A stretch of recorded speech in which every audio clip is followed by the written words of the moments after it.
రాజన్న సిరిసిల్ల జిల్లాలో దారుణం చోటు చేసుకుంది. 5 ఏళ్ల క్రితం ప్రేమించి పెళ్లి చేసుకున్న యువకుడు భార్య గర్భం దాల్చాక వదిలేసి మరో పెళ్లికి సిద్ధమయ్యాడు. దీంతో యువకుని ఇంటి ముందు బైఠాయించింది. ఈ నేపథ్యంలో యువకుడి కుటుంబ సభ్యులు ఆమెను దారుణంగా చితకబాదారు. ఈ సంఘటన సిరిసిల్ల జిల్లా కోనరావుపేట మండలం సుద్దాల గ్రామంలో జరిగింది. సుద్దాల గ్రామానికి చెందిన అక్షయ్ సుల్తానాబాద్ మండలానికి చెందిన మానసను ప్రేమించి 5 ఏళ్ల క్రితం పెళ్లి చేసుకున్నాడు. మానస హైదరాబాద్ లో పనిచేస్తున్న క్రమంలో వీరిద్దరికీ పరిచయం ఏర్పడి అది పెళ్లికి దారితీసింది. అయితే భార్య గర్భం దాల్చాక ఎలాగైనా ఆమెను వదిలించుకోవాలని చూసిన అక్షయ్ ఆమెను పుట్టింటి వద్ద వదిలేసి మరో పెళ్లికి సిద్ధమయ్యాడు. విషయం తెలుసుకున్న మానస యువకుని ఇంటి ముందు బైఠాయించి నిరసన తెలపగా అక్షయ్ తల్లిదండ్రులు ఆమెను దారుణంగా చితకబాదారు.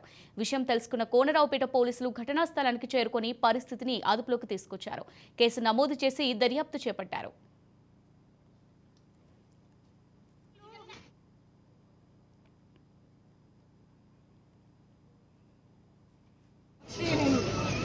సంవత్సరాల నుంచి ఆయన నాయనక పడ్డాడు. నేను ఆయన వెనక పడలేదు. 7 years నుంచి నేనే జాబ్ చేస్తున్నా. ఆయన జాబ్ చేయట్లేదు. ప్రతి ఒక్క రూపాయి రూమ్ రెంట్, ఆయన ఫుడ్కి, ఇంట్లో పాల ప్యాకెట్లకు ప్రతి ఒక్క నేనే పెట్టినా. మరి ఇద్దరిది 7 సంవత్సరాల నుంచి వేరే పెళ్లి చేసుకుంటాను కదా, మధ్యలో పెళ్లి క్యాన్సల్ చేసుకుంటాను. నేను 7 సంవత్సరాల నుంచి ఆయన నాయనక పడ్డాడు. నేను ఆయన వెనక పడలేదు. 7 years నుంచి నేనే జాబ్ చేస్తున్నా. ఆయన జాబ్ చేయట్లేదు. ప్రతి ఒక్క రూపాయి రూమ్ రెంట్, ఆయన ఫుడ్కి, ఇంట్లో పాల ప్యాకెట్లకు ప్రతి ఒక్క నేనే పెట్టినా. మరి ఇద్దరిది 7 సంవత్సరాల నుంచి వేరే పెళ్లి చేసుకుంటాను కదా, మధ్యలో పెళ్లి క్యాన్సల్ చేసుకుంటాను.